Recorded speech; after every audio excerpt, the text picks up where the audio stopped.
Ang kwento ni Tomby.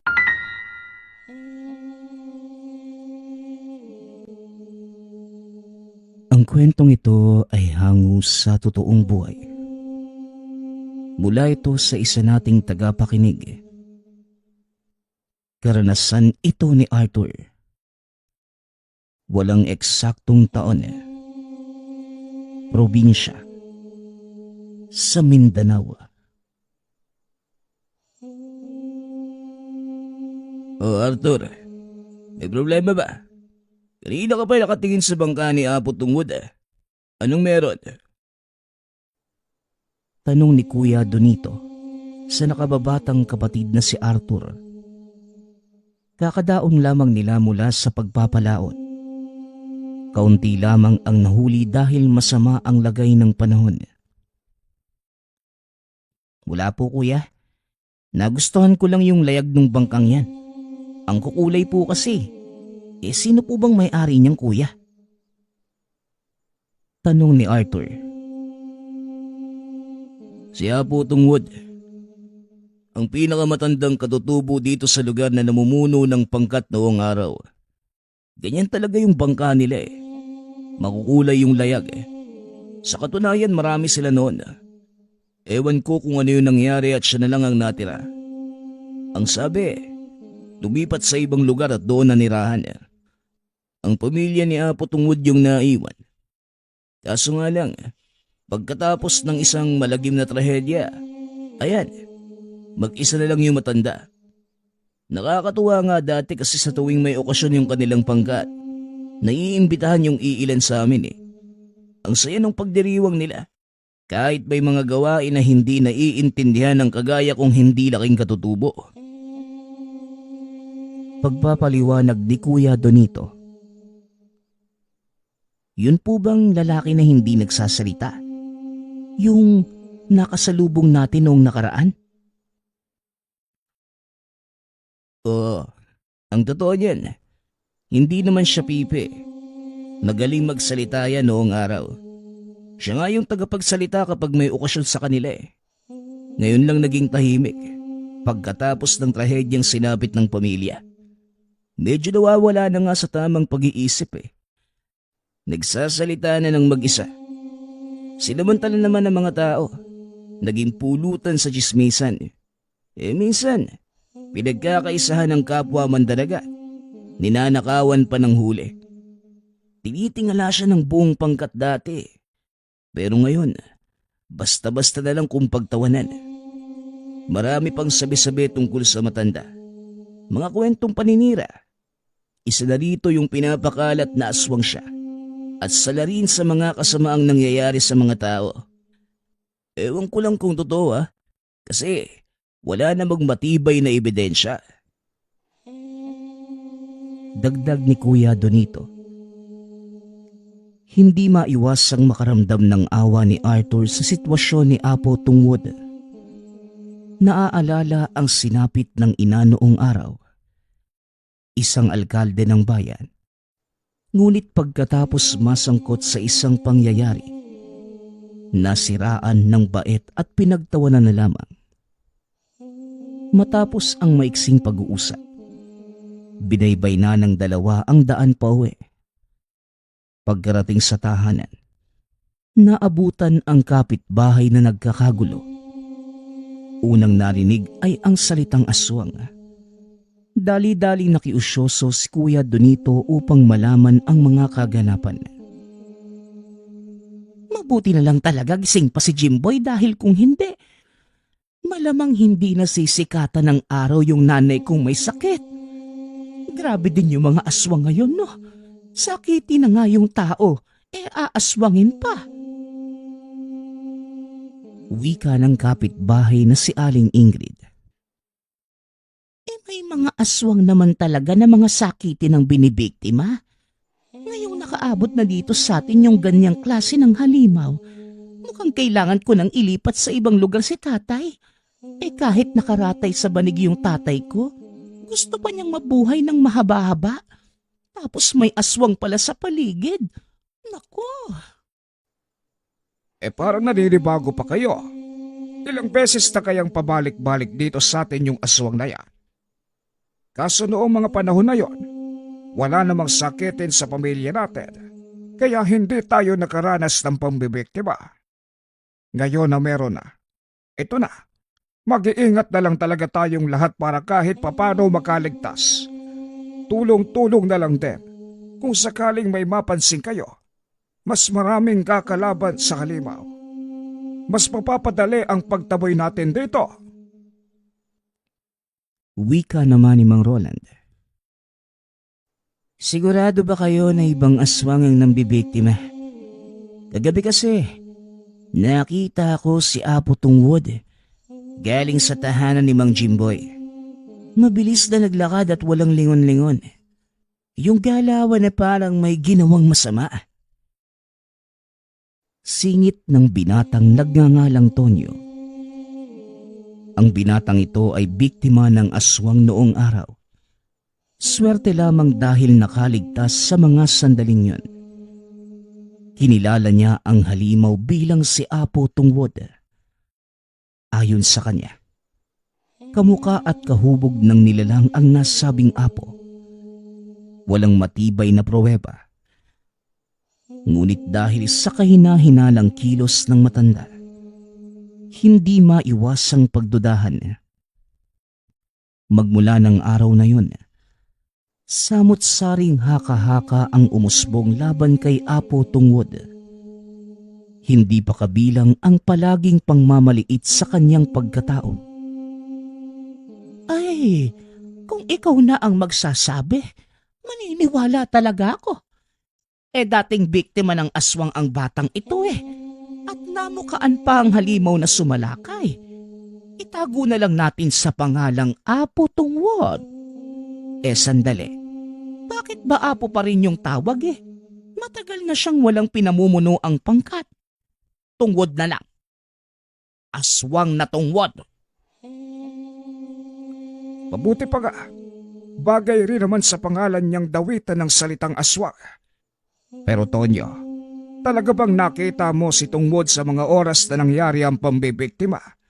Gusto lang naming makarinig ng katotohanan para kung maisipang manumbat, tama ang lahat ng sasabihin ano? Mang Roland, kailan po ba ako nagsinungaling? Buong buhay ko, tapat ako sa katotohanan. At ang nakita ko, hindi may tatangging si Apo Tungwod. Wika ni Tonyo. Noong mga sandaling ito, nadinig ni Mang Jimboy ang usapan. Gulo pa ang isipan dahil sa pag-aalala ng ama na halos malagutan ng hininga sa nangyaring pambibiktima ng aswang. Nauna ang galit. Walang sali-salitang sinugod ang tahanan ni Apo Tungwod. Sumama ang iba pang mga kapitbahay na kanya-kanya ang bitbit na pamalo. Pambihira. Sa simpleng salita ni Tonyo, naniwala kagad ang lahat.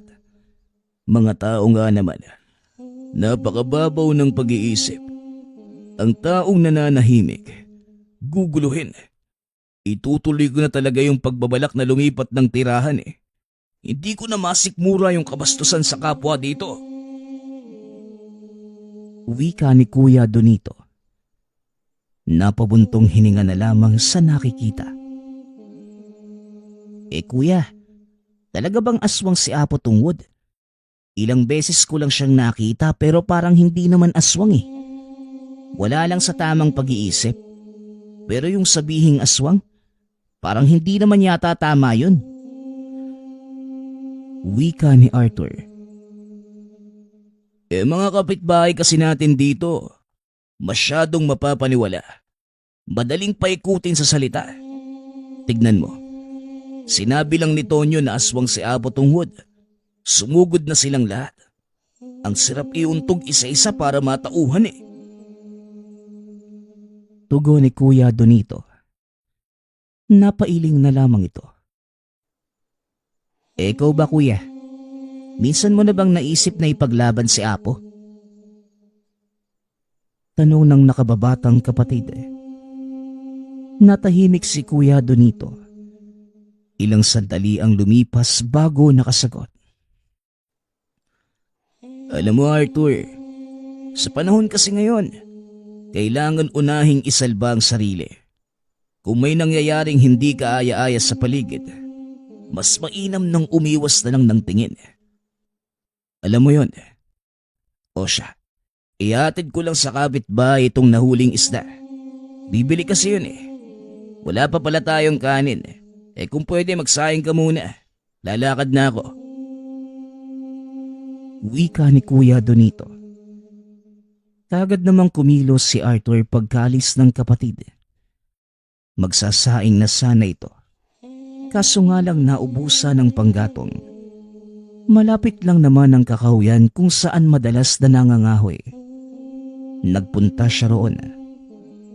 Sa kalagitnaan, natigilan sa pumumutol ng kahoy nang madinig ang nagtataasang boses. Sinundan niya ito at bumungad ang tagpong hinahamon nila Mang Jimboy si Apo Tungwod. Hindi naman pumapalag ang matanda. Nasa loob lamang ng tahanan at pilit itinataboy ang mga ito. Huwag ka na magmaang-maangan, Tungwod. May nakakita sa iyo nung oras na biniktima mo yung nanay ko. Ipagkakaila niyo pa rin? Hoy Tungwod, lumabas ka dyan at mag-usap tayo ng harapan. Huwag mong hintayin na maubos yung pasensya ko. At baka makagawa ako ng bagay na pagsisisihan mo buong buhay. Wika ni Mang Jimboy. Iho, ano bang nagawa kong mali para pumarito kayo at manggulo? Hindi ako aswang kagaya ng sinasabi niyo. Tao ako. Taong nananahimik kaya pakiusap lang.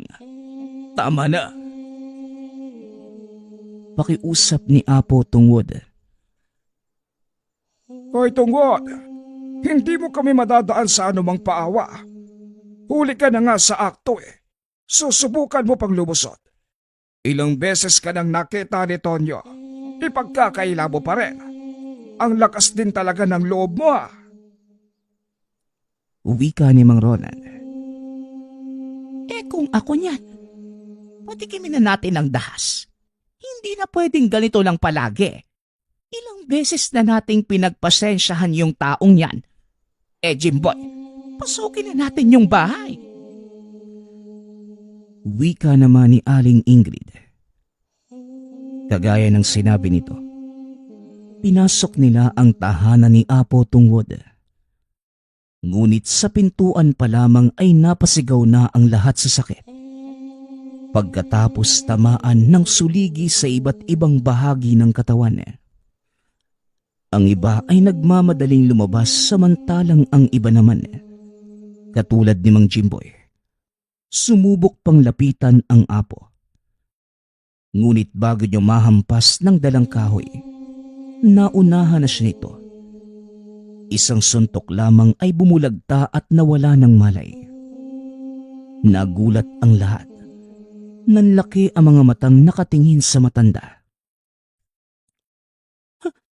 Hala! Pinapatay ba niya si Jimboy? Hindi na kumikilos. Wika ni Aling Sita nang dahil sa takot. Malay ko ba? Bahala na kayo dyan. Basta uuwi na ako. Napakasakit matamaan ang suligi ng Apo Tungwod na yan. Wika ni Aling Ingrid. Dali-daling umalis kahit paika-ikang naglakad. Sumunod naman ang iba at iniwanan ang walang malay na si Mang Jimboy. Kahit si Arthur na nakatingin sa unahan, hindi makapaniwala sa nasaksihan. Makalipas ang ilang sandali, lumabas si Apo Tungwod. Kumakamot pa ito sa ulo habang hinihila palayo ang nakahandusay na si Mang Jimboy. Isinandal ito sa puno. Ipinatong nito ang palad sa ulo ng walang malay. Kalaunan, hinipan at may kung anong binigkas. Pagkatapos ay iniwanan. Nanatili lang sa lugar si Arthur. Tahimik na pinanonood ang kilos ni Apo Tungwod. Inayos na matanda ang bitag na nasira sa pagpasok ng mga tao kanina. Nilagyan muli ng suligi. Hindi madaling mapansin dahil tagong-tago. Ngunit kapag naapakan ay paniguradong matitikman ang tulis ng mga ito. Ilang sandali pa ang lumipas.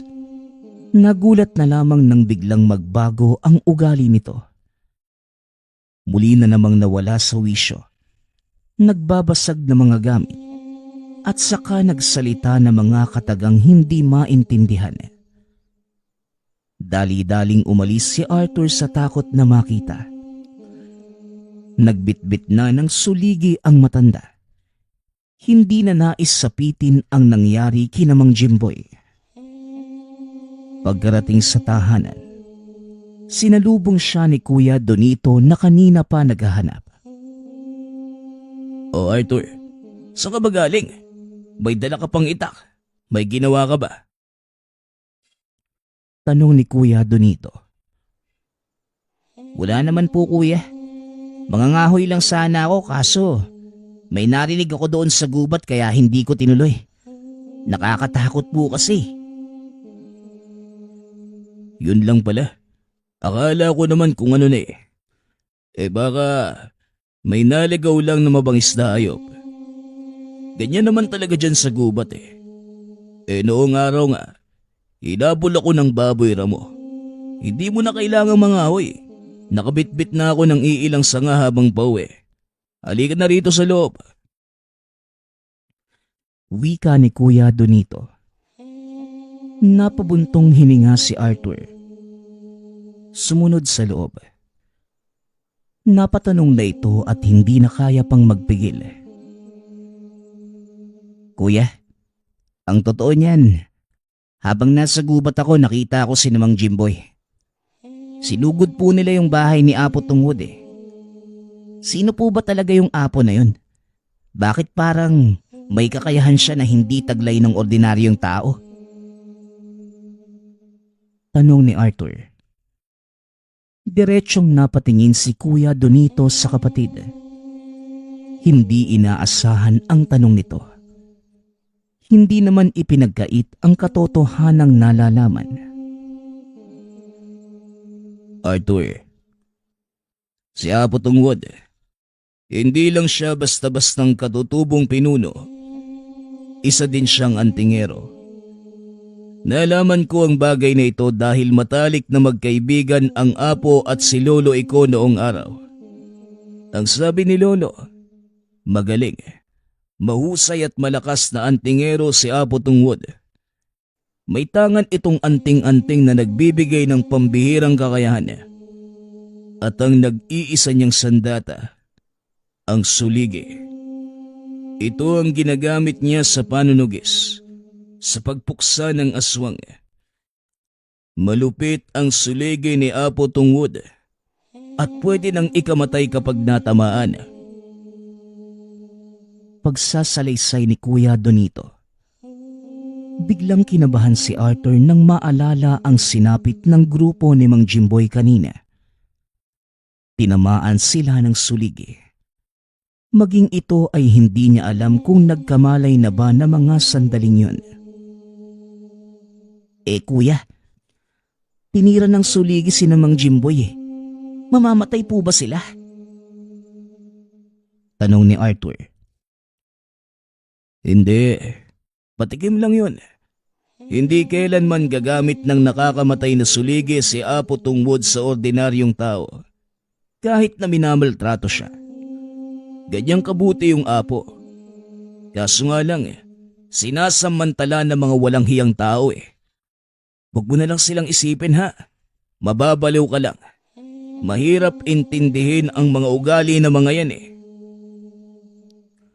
Wika ni Kuya Donito. Napatango na lamang si Arthur. Inalis na lang sa isipan ang kaganapan at inatupag ang mahalagang gawain. Hanggang sa lumipas ang ilang araw, hindi matahimik ang mga tao sa muling pagsalakay ng aswang. Marami na sa mga alagang hayop ang nadali. Karamihan ay baka at kalabaw. Isa sa mga nagmamay-ari nito si Mang Roland. Pero ang mas malagim ay ang sinapit ng ina ni Mang Jimboy. Nasawi na ito sa puntong yun. Sabi naman kasi sa inyo tuluyan nyo na yung apo tungod na yan. Hinayaan yung maisahan tayo noong sinugod kaya ito. Binalikan niya tayo. Mas matindi ang iginante. Hindi lang ang mga alaga ang namamatay. Pati ang nanay ni Mang Jimboy. Kung noong araw nagawa nating patahimikin ang matandang yon, hindi na sana tayo aabot sa ganito.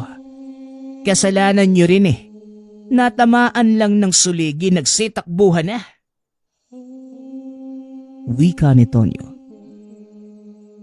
Oy bata, kung makapagsalita ka parang hindi masakit ang suligi Palibhasa kasi.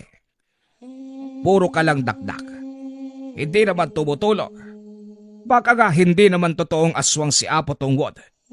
Ikaw lang itong gumagawa ng kwento. Wika ni Mang Roland. Nagulat ang lahat nang marinig ang sinabi nito. Kilala nila si Tonyo bilang may masamang bibig. Kung ano-ano ang salitang pinaparatang sa taong hindi nagugustuhan. Ito rin ang nangunguna sa panghusga kay Apo Tungwod. Roland, nalunok mo yata yung suligi. Bakit parang ipinagtatanggol mo si Tungwod?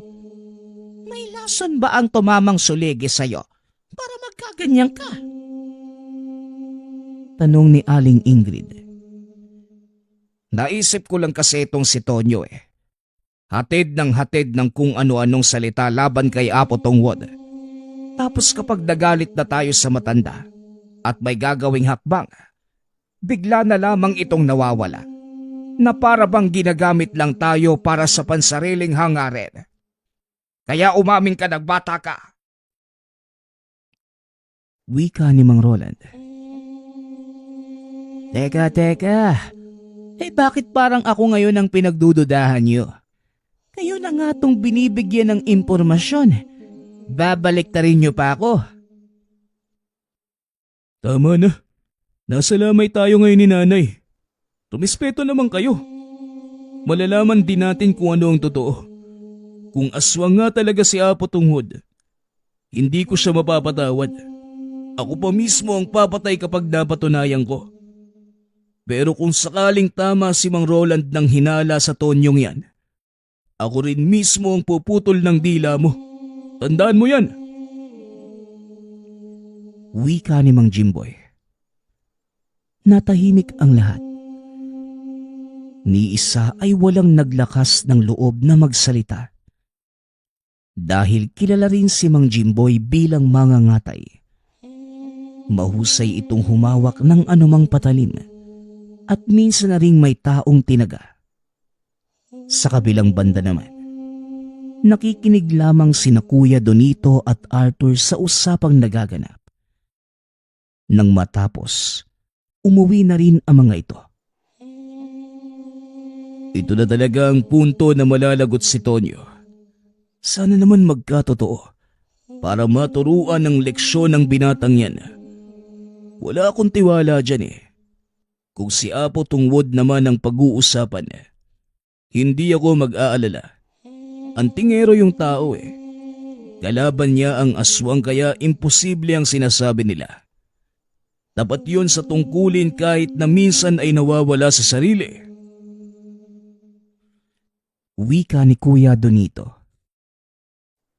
Hanggang sa lumipas ang ilang linggo, mas lalong lumala ang sitwasyon ni Apo Tungwod. Madalas na itong nakikita sa kung saan-saan. Nakakatulog sa damuhan. Naging madungis. Nangayayat. At basta-basta na lamang nagsasalita ng mga bagay na ikakatakot ng makakarinig. May aswang na darating sa lugar. isang sakitin ang bibiktimahin nito. Kung may kasama kayong sakitin sa tahanan, maghanda kayo. Darating ang aswang. Darating ito. Aswang. Aswang. Wika ni Apo Tungod habang sinasaksak ng suligi ang puno ng saging. Marami pa itong sinabi ngunit hindi maintindihan dahil ibang lengguwahe ang ginagamit. Ay nako, tuluyan na yatang nabaliw ang kawawang apo. Sayang, ang bait pa namang tao. Sino na lang kaya ang poprotekta sa mga tao laban sa aswang? Kung ganyan yung kalagayan niya. Naku naman, Apo Tungod oh. Wika ni Kuya Donito. Napabuntong hininga na lamang. Pailing-iling habang nakatingin sa apo. Nangihinayang sa kakayahan nito bilang antingero. Kuya, parang mangyayari pa naman siguro yung bagay na yan. Malay natin babalik siya sa wisyo kapag may napansing aswang sa paligid. Kasi ilang beses nang inaswang yung lugar pero sino yung lumalaban sa mga ito ng mga sandaling yun? Ang sabi nga nung tambay, may nakita siyang nakikipagbakbakan sa nilalang Hindi lang namukaan dahil madilim. Baka naman si Apo Tungod yun. Baka nga. Kung tama ka ng hinala. Aba, hindi pala pinabayaan ng Diyos ang lugar natin laban sa mga aswang. Kahit papano. Tugon ni Kuya Donito. Kinagabihan, naghanda ang magkapatid para sa pagpalaot. Pagkarating ng baybayin, dumiretso sila sa bangka at nagsimulang sumagwan. Hindi pa nakakalayo sa dalampasigan nang mapansin ang papalapit na bangka. May sakay itong lalaki. Tinawag ni Kuya Donito para batiin sa pag-aakalang kakilala. Ngunit hindi sila pinapansin. Isa sa walang bahala na lamang sana subalit nagduda si Arthur. Kuya, bakit parang nangangamoy yung taong yun? Wala namang sakay na isda yung bangka niya pero malangsa. Alam kong nandito tayo sa karagatan, pero kakaiba talaga yung amoy Kinikilabutan nga ako. Wika ni Arthur. Dilingon nila ang lalaki. Nang mapansin, nagmamadali itong naglakad habang palingon-lingon. Dali-daling bumalik ng baybayin ang magkapatid para alamin ang kilos nito. Bigla silang naghinala sa galawan, kaya kagad nilang sinundan. Dire-diretso lamang ang lakad ng lalaki na para bang kabisado ang daan. Nang makarating sa kabahayan, nagtago ito sa kakahuyan. Arthur, mukhang hindi maganda ang kutob ko sa lalaking yan. Parang hindi normal Maging alisto ka dahil kung may mangyayaring masama, tatakbo tayo. Pabulong na wika ni Kuya Donito. Pinagmasdan nilang mabuti ang lalaki. Wala pa namang ginagawang hakbang. Nakatitig lamang sa tahanan. Ngunit paglipas ng ilang sandali, napakusot na mga mata sina Kuya Donito at Arthur nang biglang nag-iba ang hubog nito. Mula sa pagiging tao, naging isang aswang. Dali-daling gumapang papunta sa silong ng tahanan. Nagkatinginan na lamang ang magkapatid habang dinarama ang hatid na kilabot. Aswang yung kuya, di ba? Hindi po ba? Tumakbo na po tayo, kuya. Bilisan natin. Wika ni Arthur.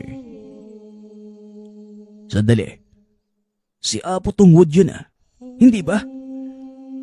Tama nga pala yung hinala mo, Arthur. Bumabalik sa wisyo yung matanda kapag may aswang sa paligid. Tisin mo lang muna ang takot. Manunood pa tayo sa gagawin ni Apo Tungwod. Tugon ni Kuya Donito. Minabuti ng dalawang magtago habang naghihintay ng susunod na mangyayari. Hindi nagtagal harapan nilang nasaksihan kung paano talunin ni Apo Tungwod ang kampo ng kadiliman. Naging maingat ang Apo sa kanyang mga kilos. Binabato ng suligi ang nilalang. At bago ito makahiyaw, dali-daling hinihila palayo sa mga kabahayan. Sa kaibuturan ng kagubatan ito dinala. Doon paulit-ulit na binato ng suligi. Ngunit hindi ito madaling natumba. Lumaban pa ang nilalang. Tumilapon si Apo Tungwod. Kagad namang bumangon at saka sumugod. Tumagal ang labanan. Ilang beses ding nagpalipat-lipat ng pwesto sina Kuya Donito para lamang hindi mapansin ang kanilang presensya.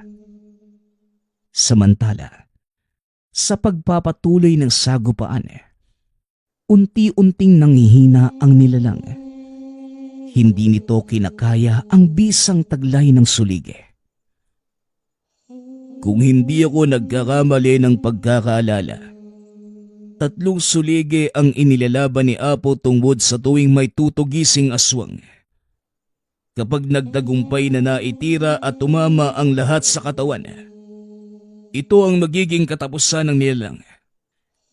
Gawa lamang sa kawayan at bakal ang mga yan, pero nakamamatay sa aswang. Hindi ko alam kung ano ang inilagay basta sobrang epektibo. Tignan mo, tumba na yung halimaw. Wika ni Kuya Donito. Binilang ni Arthur ang suliging tumarak sa katawan ng aswang. Kagaya ng sinabi nito, 3 lahat. Tig-isa sa magkabila ang balikat at isa naman sa ulo. Nangisay ang nilalang. Sinubukan pang makatakas sa pamamagitan ng paggapang palayo. Ngunit hindi na kinaya pa. Bumulagta na lamang ito. Kagad naman silang nanahimik nang lumingon si Apo Tungwod sa kanilang gawi. Kinakabahan, lalo na nang lumapit. Mabuti na lamang at hindi nahuli. Bumalik si Apo Tungwod sa kinaroroonan ng nakahandusay na aswang. Itinali nito ang magkabila ang kamay at paa. Pagkatapos, pasimpleng hinila papunta sa masukal na bahagi. Dinasala ng Apo ang katawan. May kung anong isinasaboy. Sinindihan pagkatapos. Dahan-dahan na ring lumayo sina Kuya Donito at Arthur dahil kumakalat sa hangin ang matinding amoy. Arthur, tara na. Kung magtatagal pa tayo dito, hindi lang tayo mamamatay sa tindi ng baho. Posible pang mahuli tayo ni Apo Tungwod at malamang nasaksihan natin yung buong pangyayari. Mamaya ano pang isipin Halika na. Wika ni Kuya Donito. Sumunod na rin si Arthur ng lakad. Pagsapit kinabukasan, usap-usapan ang nangyari noong nakaraang gabi. Ang tahanan na sana'y bibiktimahin ng aswang. Napansin ang presensya nito. Kaso hindi naabutan dahil sa mabilis na kilos ni Apo Tungwod. Kagaya pa rin ng dati ang bibig ng lahat. Kung ano-ano na lamang ang sinasabi. Ang lahat pa rin ay isinisisi sa Apo. Ay, Diyos ko! Hindi ko na maintindihan yung kaganapan ng lugar na ito. Sunod-sunod kung makapangbiktima ang aswang. Lilipas lamang ang ilang linggo. Meron na namang magpaparamdam. Mukhang pinagpala yata tayo sa usaping ito. Wika ni Aling Ingrid. Pinagpala nga. Pero sa aswang naman, paborito yata ng nilalang ang lugar na ito. Siya nga pala. Paulit-ulit nagpaparamdam yung halimaw na yan. Hindi naman natin mahuli sa akto. Wika ni Mang Roland. Kagabi noong nagpaparamdam yung aswang, napansin ko yung kagat pero paglabas ko, may nakita kong taong kumakaladkad sa nilalang. Hindi ko lang malaman kung sino. Dilim na kasi natatakot din ako eh. Wika naman ni Aling Lusing. Ang may bahay ng tahanang bibiktimahin sana ng aswang. Sino? Sigurado kung si Apo Tungod yan. Wala nang ibang... Isang salita pa, Tonyo. Ipapalunok ko sa'yo itong kamao ko. Ang bata-bata mo pa. Pero kung ano-ano na yung pinagsasabi mo laban sa kapwa mo. Kahit nababaliw si Apo Tungod, hindi siya masamang tao. Mas mukha ka pang ang halimaw kumpara sa kanya eh. Marinig ko pa na may sinasabi ka tungkol sa matanda. Dudurugin ko na yung mukha mo at sisiguraduhin kong mauubos yung ngipin mo. Hindi natuloy ni Tonyo ang sasabihin nang putulin ito ni Kuya Donito. Sumiksik naman ang binata sa tabi at napayuko. Puro kayo paratang sa taong wala namang ginagawang mali. Kapag talaga kayo na ang nagpang-abot sa iisang lugar, tuwang-tuwa si Satanas. Wala kasing ibang ginawa kundi gawa ng masama yung ibang tao eh. Ang sarap niyong pag-uuntugin. Umuwi na nga kayo. Narurumihan ang bakuran ko sa inyo. Pagtaboy ni Kuya Donito. Aba, ang angas mo Kuya Donito. Akala ko, hahayaan mo na lang sila eh. Mabuti naman po naisipan yung magsalita. Natakot tuloy sila sa'yo. Kagaya nga ng sinabi mo, hindi na pwedeng manahimik kung alam naman natin na walang ginagawang masama yung tao. Noon ko pa gustong sitahin kaso, naaalala ko yung ginawa nila sa dati kong kaibigan eh. Pinagsabihan lang naman sila kaso nauwi sa rambulan. Napatay pa yung kaibigan ko. Ayokong sapitin yun pero sumusobra na sila eh. Swerte na lang ako kung hindi nila maisip na gumante. Siya nga pala. Pupuntahan ko lang si Apo Tungwad. Nakabili ako ng lambanog eh. Paborito niya tong inumin. Bakit? Magkaibigan ba kayo para bigyan mo siya ng ganyan? Hindi naman alang-alang sa pagkakaibigan kaya ako bibigyan eh. Pasasalamat lang. Dahil napuksa niya yung aswang kagabi. Kung hindi niya yung ginawa, malamang may gana pang bumalik ang halimaw para makapangbiktima muli. O siya, lalakad na ako ha. Pag-uusap ng magkapatid. Pagkarating ni Kuya Donito sa tahanan ni Apo Tungod, nasa tamang wisyo na ang matanda. Kagigising lang at nakilala siya kagad. Nagkausap sila ngunit hindi na kagaya ng dati. Naging matipid na ito sa pagsagot. Iniintindi na lamang dahil marami ring pinagdadaanan ang tao.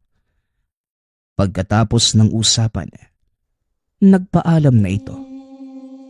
Paglipas ng mga araw ay naging payapa ang lugar. Paminsan-minsan na lang kung nagpaparamdam ang aswang. Unti-unti na ring nanumbalik ang lakas ni Apo Tungod. Sa katunayan, inaasikaso ito ni na Kuya Donito at Arthur. Nagpumilit ang mga ito na alagaan nila ang matanda. Sa sariling tahanan pa rin naman ito nakatira. Naghahatid lamang sila ng makakain. Sa kabila ng lahat, hindi pa rin naapektuhan ang husay ni Apo Tungod pagdating sa usaping aswang. Kahit sa mga oras na nawawala sa sarili, alam na alam pa rin ito ang gagawin. Katimbang sa pagtugis ang tatlong suligi, natatapos sa buhay ng sino mang aswang na makakalaban. Ang susunod nating kwento ay mula sa isa nating tagapakinig. Walang eksaktong taon, probinsya ng Iloilo. Pangalawa si Crispin sa 3 magkakapatid. Mahilig maggitara at madalas niya itong bitbit kahit saan man magpunta. Ang gitarang yon ay pinamana sa kanya ng yumaong lolo. Hoy bata, bitawan mo nga muna yung kinakaskas mo at mag-igib ka muna. Wala na tayong tubig. Kahit banyo natin natutuyo na. Nay naman, ako lang po ba ang anak niyo? Andiyan naman po si Carlito at Bulldog ah. Pag ako naging parte na maskulado sa ginagawa niyo, kayo din. Natatawa pa itong nagbibiro sa ina. Kahit nagmamaktol, binitawan niya ang ginagawa at kumuha ng 2 balde. Malapit lang naman ang poso. Ngunit talagang tinatamad lang siyang mag-igib. Habang pinupuno ang mga balde, nabaling ang tingin niya sa isang napakagandang binibini na dumaan. May dala itong bilao ng puto papunta sa kanila. Ay miss, para sa akin ba yan? Kay Aling Perla, pinapadala ng nanay ko eh. Sabi ko na sa akin. Akin na yan. Ako na ang magdadala. Anak nga pala ako ni Perla. Papasok pa lamang ng tahanan. Tinatawag na niya ang ina. Nasa kusina ito at naghahanda ng pananghalian. Pinapasok niya ang dalaga at inalok ng maiinom. Napangiti naman ito dahil sa kilos. Habang nakatitig sa dalaga, binatukan siya ng ina na nasa likuran. Matagal na palang inaabot sa kanya ang bayad sa bilao ng puto. Nawili lamang ang binata sa kagandahang taglay ng dalaga. Ano ba yan, Crispin? Babatukan kita ulit o iaabot mo ang bayad doon? Aba, ang batang ito kay bata-bata pa. Naku Ana, huwag ka magpapaniwala dito ha. Mabiro talaga itong anak ko. Nay naman, hindi man lang ba natin siya papaupuin? Malayo pa ang nilakad ng batang yan. Tanungin mo, manananghalian na din tayo kaya yayain mo na. Tugon ni Nanay Perla. Ngunit hindi na nagtagal ang dalaga sa lugar. Dahil kailangan pa nitong umuwi at marami pa siyang ihahatid na puto. Nagpasalamat na lamang si Crispin. Nagtanong kung pwede ba itong manligaw. Natawa naman ang dalaga sa sinabi ni Crispin at tumango. Hapon na ng mga sandaling yon. Hindi na mapakali si Crispin sa kinauupuan. Nag-iensayo pa ito ng kakantahing pangharana. Na mag-aalas 7. Nagpaalam ito na aakyat ng ligaw. Wala namang tutol ang ina at naiintindihan niya na binata na ang anak. Hoy lalaki, umuwi ka ng maaga ha. Sa panahon ngayon, delikado ang magabi sa daan. Opo, Nay. Ako na po ang bahala. Nay, paano kung si Ana pala yung mapapang-asawa ko? Ayos lang po ba sa'yo yun? Basta ipangako mong naaayusin mo ang buhay mo. Walang problema sa akin. Kahit sinong babae. Huwag ka lang magaya sa tatay mong babaero. Sige na anak, basta mag-ingat ka. Bit-bit ang gitara. Pasipol-sipol pa ang binata. Medyo malayo din ang lalakarin. Alas 10 na makarating siya sa sityo nila Ana. Nang mga panahong yun, wala pang masasakyan o kahit motor o habal. Madilim ang paligid. Ngunit sanay namang maglakad si Crispin nang walang kasama. Habang binabagtas ang daan, may narinig ito na kung ano sa gilid. Hindi na niya ito pinansin dahil nais niyang makita muli si Ana. Maayos naman itong nakarating sa tahanan. Tipikal na panliligaw ang ginawa ng binata. Habang kumakanta, dumungaw ang dalaga kasama ang maliit na kapatid. Nang matapos sa pagkanta, pinapasok siya at pinakilala sa mga magulang. Ikaw pala yung anak ni Perla. Nako, Palagi yang nag-order ng bilao ng puto sa akin. Mabait yung nanay mo, kaya maswerte ka. O siya, sige na. Mag-usap na kayo dyan. At ako'y may tinatapos pa sa kusina. Salamat sa pagdalaw, Crispin. Pasensya ka na. Wala man lang akong may aalok sa'yo. Tubig. Gusto mo? Nako, ayos lang sa akin yun, Nana. Ikaw lang naman ang pinunta ko dito eh. Gusto kitang makausap. Sana hindi ka magalit sa akin eh. Gusto kita. Una pa lang kitang nakita, alam kong ikaw na ang babaeng para sa akin eh. Naging maayos naman ang pag-uusap.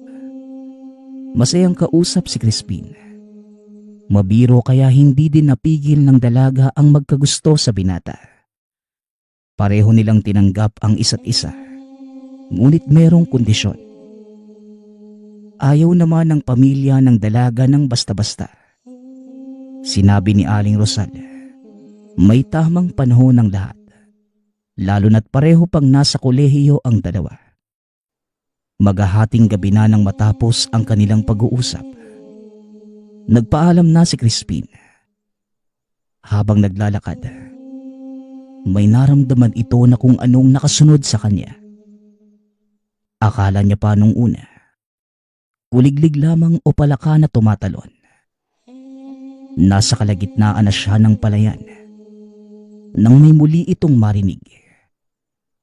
May kung anong nilalang bumubulong sa tenga mismo ng binata. Nangilabot siya nang makita ang isang kung anong elemento. Sumasabay ito sa bawat paghakbang. Hindi na nakapag-isip ng matino si Crispin at biglang napatakbo sa sobrang takot.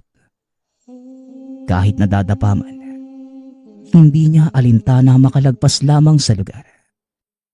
Malapit na ito sa dulo ng palayan. Halos pagapang na ang binata sa sobrang pagod. Habang gumagapang, nararamdaman niya na tuyo ang damo. Naalala niya ang lighter sa bulsa. Dala ng pagbibinata ni Crispin ang paninigarilyo. Habang gumagapang, kumukuha siya ng tuyong damo. Ramdam niya na nasa malapit lamang ang nilalang dahil rinig na rinig niya ang bawat paghangos. Binilog niya ang mga naipong damo sa kamay. Sabay sinindihan. Dali-daling lumaki ang apoy. Lumiwanag ang buong palayan dahil sa ginawa ni Crispin. Nangakmang tatayo na sana para makatakbong muli. Biglang nagsidatingan ang mga malalaking aso. Ngunit dahil sa nagawang apoy, nakita ito ng mga tao na nakatira sa malapit. Nagsipulasan ang mga aso. Kinuha niya ang pagkakataong yon para makapanghingi ng tulong. Hanggang sa isa-isa nang nagsidatingan ang mga tao na may dalang pamalo at sulo. Ayos ka lang ba, iho? Nako, ano ba kasing pumasok sa utak mo at dumaan ka dito ng ganitong oras? Hala sige, tumayo ka na. Kaya mo pa ba? Kapag ganitong oras, lumalabas talaga ang mga bagat. Buti na lang nakasiga ka. Nako, may mga pananim sa kabila. O siya, ihatid muna kita at tutulong ako sa kanilang mag-apula ng apoy. Masyadong malawak na ang pinsala. Hindi na nakapagsalita pa si Crispin dahil sa sobrang panghihina. Dala na din ng sobrang takot at pagod. Pinili na lamang niya na manahimik habang inaalalayan siya ni Mang Karding. Napalingon pa ito sa likod at nakita na may kung anong nakatayo sa tawid ng palayan. Sa isip ng binata, habang abala ang mga kabaryo sa pagpatay ng apoy, hindi na nila alintanang nakamasid ang mga bagat. Diyos ko namang bata ka. Ayan ang napapala mo. Sinabihan na kita kanina na huwag magpapagabi. Masyadong delikado. Hindi ka nakinig sa akin. Nako, napakadami mong kalmot. Bulldog, madali ka nga mag-init ng tubig. Nay naman, ayos lang po ko. Hindi po yan kalmot. Gasgas po yan dahil sa mga damo. Ang tatalim kasi ng mga tinik ng makahiya eh. Hayaan niyo po na eh. Alam ko na po sa susunod kung paano ako iiwas. Tsaka nay, alam mo ba? Sinagot na ako ni Ana. Natatawa pa itong nagkwento sa ina. Ganun man ang nangyari sa kanya. Ngunit hindi niya ito masyadong ininda. Ang nakakatuwa pa, ni hindi man lamang nagasgasan ang gitarang nasa likod ng binata. Dahil sa mga nangyari, mas napatunayan ng dalaga na malinis ang intensyon ng binata. Halos gabi-gabi itong nangaharana, pero kasama na ang dalawang kapatid.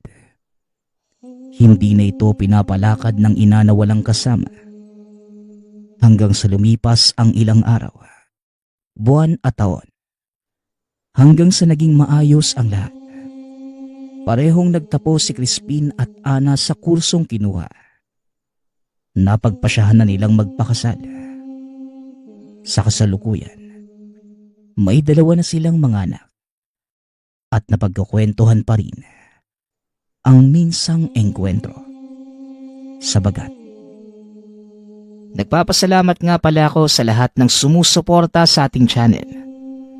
Nawa ay patuloy niyong suportahan at pakinggan ang ating mga kwento. Hanggang sa muling pakikinig. Paalam.